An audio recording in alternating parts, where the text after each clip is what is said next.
আসসালামু আলাইকুম। প্রিয় বন্ধুরা, আজকে আমি ছোট মাছ, আলু, বেগুন, ধনিয়া পাতা ভাজি করব, তার সঙ্গে লাল শাকের ঝোল।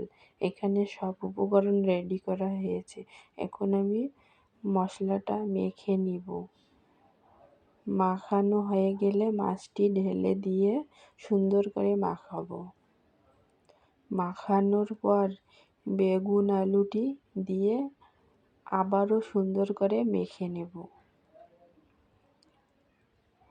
নেওয়া হয়ে গেলে ধনিয়া কুচি উপরে দিয়ে হালকা মেখে অল্প করে একটু পানি দিয়ে দিব।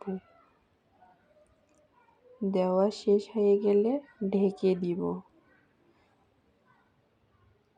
এখানে লাল শাক বসানো হয়েছে। সামান্য লবণ দিয়ে ঢেকে দিয়ে বসিয়ে দিব। এখন ঢাকনাটা উঠিয়ে লাল শাকটি নেড়েচেড়ে আবার ঢেকে দিব। এর ফাঁকে কিছু কথা বলবো। সন্তান আমাদের জীবনে মূল্যবান সম্পদ। এই সন্তানকে আমরা নিজের জীবন বিসর্জন দিয়ে সন্তানের পিছনে ছুটে চলেছি। সন্তানকে ভালোভাবে মানুষ করতে হবে। যা আমরা যেটা পাইনি তাদেরকে তার থেকে 3 গুণ দিয়ে দিব। এখন আমাদের কর্তব্য আমরা করে যাব।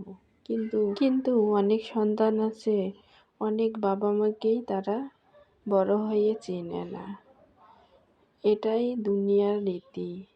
অনেকে আছে বাবা মার প্রতি ভক্ত, অনেকে আবার বাবা মাকে দেখতেই পারে না। আলহামদুলিল্লাহ, আমার রান্না শেষ।